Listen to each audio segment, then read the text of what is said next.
Hi, I'm Elisa, and welcome back to my channel and On the Mind Goes. So I wanted to talk about pattern recognition and how that shows up for me. Um, so for me, one, it's kind of soothing. So as simple as like one thing that I tend to do is anytime that I'm driving, I'm always looking at license plates, at least especially if I am like stopped at a light. I'm always looking at license plate, trying to find like a pattern or patterns between like the numbers on this plate versus this plate. I'm also a big numbers person. And so not that I'm good at math.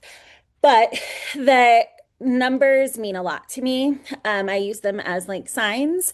And that started, so like obviously like 1111, that's good luck. Um, but I know when I lost my dad, so I lost my dad in 2020. And, I started to get these signs from him that were numbers. So anytime I was kind of feeling stressed or I had like a really good moment of something really positive happening, or, I had just this thought about my dad, I would look down and it would be like 111 or 222 or 333 or 444. And so like all of those numbers just kept like, it was always just a nice moment where I'd be like, hi, Dad. And it's funny because I would always go, hi, Dad. And my daughter, my youngest, at first, she was like, Dad's not up there. Dad's here.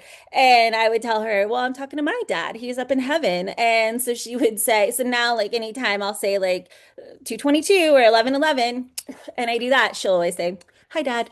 Um, so, so yeah, it's just sweet, but I don't know what that has to do with anything. But yeah, so pattern recognition. So that has also helped me a lot in school. So when I was a forensic science major, we had to do, like for instance, we had like one unit that was all on fingerprinting, and I've always been very good at like word searches in school or any of that kind of stuff where my eyes have to focus in and like grab something out.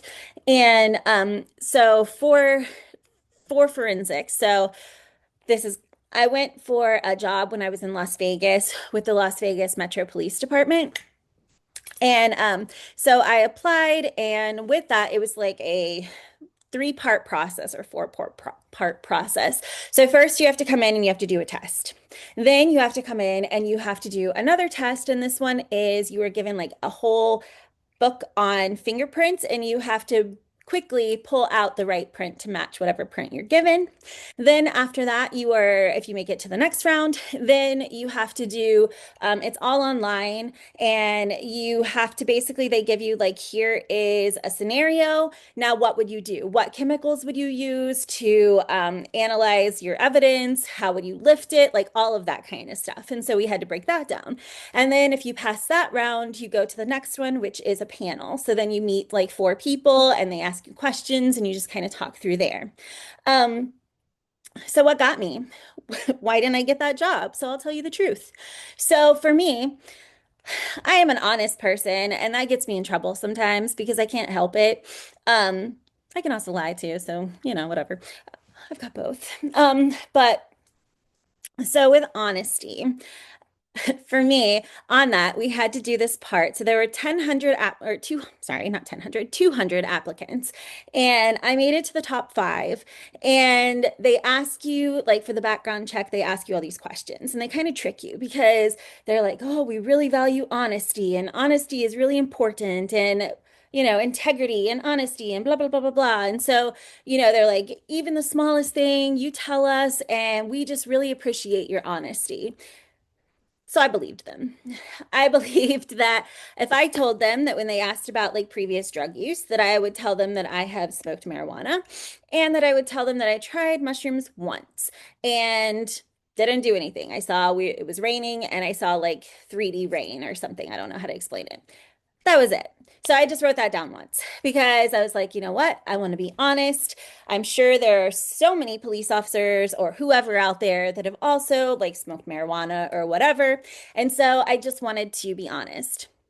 Didn't get that job. While I think about the small details and kind of finding patterns and everything there is, I also tend to look at like the broad spectrum of just my actions and how I impact people by my words and by the things that I do.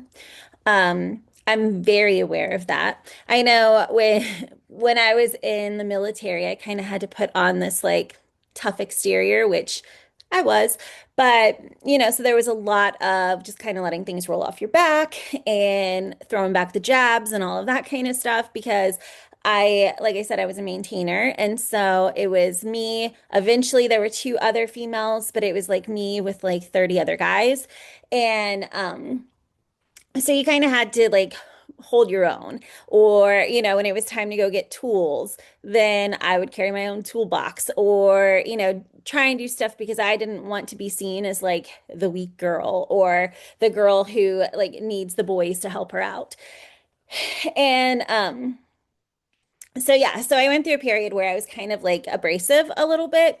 And it's funny because I have one friend who she has seen me on both sides of myself. So she has seen like the very sarcastic, um, constantly like hitting jabs or, not very soft, not very like warm or telling you about my feelings. Like I always have, it was almost like a coping or just a mechanism that just sort of allowed me to sort of keep up this wall.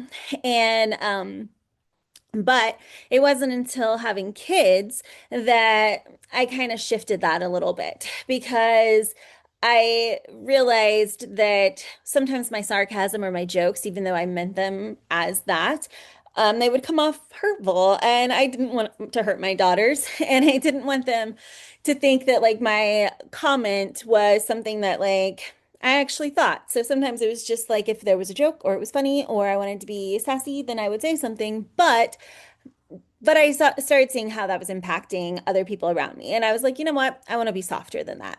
And so I kind of shifted the way that I show up in the world and am more open with my feelings and my thoughts. Like I'll reach out to, for instance, that friend and be like, oh, I miss talking to you, and I miss seeing your face. And so those are things I wouldn't have necessarily done when I was in the military just cause. But so now I am definitely aware of how I impact other people. And part of that, I think sometimes I take it too far. Like my husband gets frustrated with me because let's say our girls do something and they get in trouble. Well, for me, instead of just seeing it as they did this action and they got in trouble, I more start looking at it as like, how does this impact them? What does this do to their mental health? How is that affecting them? What have they taken from that argument or that moment or my words that have like shifted how they feel about themselves or dropped their confidence or built their confidence? Or so I'm constantly just analyzing how everything I do and say affects other people. And on one hand, I like it because I am conscious of my actions. I keep saying actions and words a lot, so just ignore that.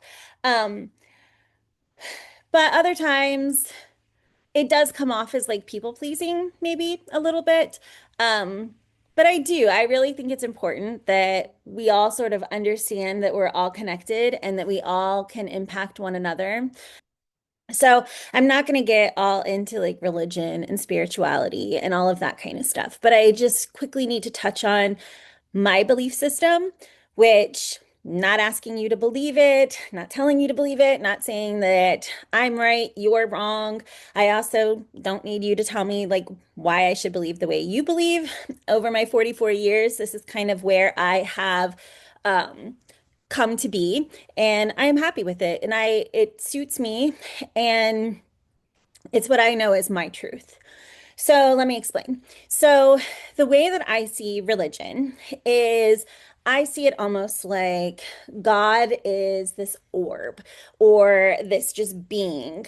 And this being is, if you were to imagine, like kind of up in the universe. So there's God. And then God kind of filters down to us however he needs to. However we need to be reached is how he reaches us. So if we live somewhere and Catholicism is like the main religion, then perhaps he will reach you through Catholicism or Buddhism or Hinduism or baptism or whatever it may be. So in my mind, all of it's true. All of it is right. There is not a wrong religion. Um, sorry. And so I always struggled with going to church and feeling like it was kind of like something I had to do to get into heaven. And it was like a checkbox, check, yeah, to mark.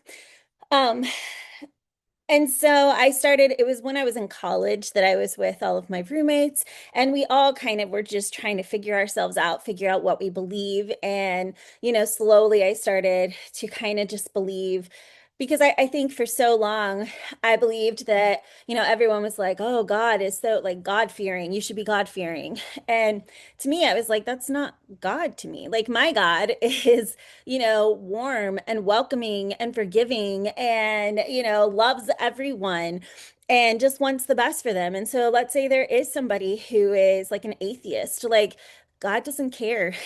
God's still there. He's still like looking after you. And so, yeah. So why do I talk about that? So I only mention that so that you understand kind of like my motives behind a lot of what I do, because I feel that we are all connected. Um, but what that means is that a lot of times maybe it looks like I'm too easy on people. And maybe that's part of my people pleasing. But I honestly do. So let's say my daughter's, let's say we have a moment and I am frustrated. And so I kind of say something short and, she gets upset because I kind of snapped at her and I didn't mean to. So I believe as a parent that it's on us to apologize when we make mistakes. And so I do. I go and I will talk to my daughter and I'll say, look, I'm sorry. Like that frustrated me. But, I didn't mean to snap at you and I don't like to talk to you like that. But I need you to listen to me. So, all that to say that most of my actions and interactions, I always am in the back of my head thinking, how is this going to impact them?